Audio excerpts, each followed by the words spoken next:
राधे राधे महाराज जी। महाराज जी, क्या किसी के हमारे पैर छूने से हमारा पुण्य नष्ट होता है क्या?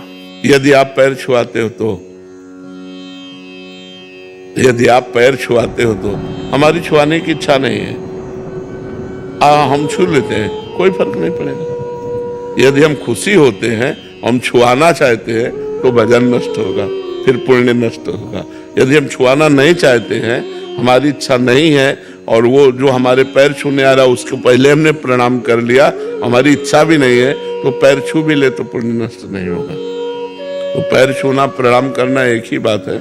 लाखों लोग प्रणाम करते हैं, तो उन लाखों लोगों में हम अपने भगवान को देखकर प्रणाम करते हैं कि मेरे भगवान ही इन सब रूपों में, कोई पुण्य नष्ट नहीं होगा। और जब ये कि मैं इन सबसे श्रेष्ठ हूं तो फिर भजनशील हो जाएगा।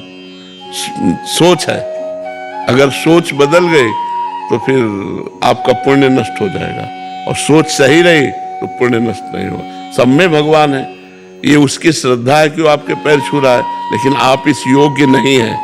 आपको ये अंदर से होना चाहिए, मैं इस योग्य नहीं हूँ, मेरे प्रभु ही सब में विराजमान। वो झुका, उसके पहले हमने प्रणाम कर लिया, बात बन गई। वैसे नहीं छुआना चाहिए, कोशिश करना चाहिए कि अपने कोई पैर ना छुए, और जब कोई जबरदस्ती कर ले तो उसमें भगवत भावना करके उसको प्रणाम कर लेना चाहिए। समर्थ शर्मा जी। राधे राधे। महाराज जी, कभी कभी श्री जी हमारी जिंदगी की दिशा भी बदल देती हैं। समय, परिस्थिति सब कुछ गलत लगने लगता है। उस समय मन में प्रश्न उठता है कि हमारे साथ ही ऐसा क्यों हुआ, लेकिन जैसे हम उनका नाम जपते हैं सब कुछ अपने आप ठीक होने लगता है। ये श्री जी की कैसी लीला है महाराज जी? क्या हमारे विश्वास और प्रेम की परीक्षा होती है या उनका दया स्वरूप? नहीं, रजोगुण की जब वृद्धि होती है और तमोगुण उससे मिल जाता है तो हमें फिर भगवान में संशय होने लगता है, संसार की तरफ हमारी मनोगति होने लगती है। और जो सात्विक वृत्ति आती, जैसे नाम जप किया, सात्विक वृत्ति आई तो सब समाधान मिल जाएगा। रजोगुण तमोगुण में समाधान नहीं, इसीलिए हम कहते हैं हर समय नाम जप करो। नाम जप निरंतर अभ्यास किया जाए तो रजोगुण तमोगुण शांत हो जाएगा, हमारे अंदर गुणातीत एक आनंद आ जाएगा, एक आनंद की अनुभूति हो जाएगी। और दूसरी बात है कि सबके जीवन में दो पार्ट आते हैं, कभी सुख कभी दुख, कभी संपत्ति कभी विपत्ति। तो संघर्ष में जीवन, पूरा जीवन रहेगा।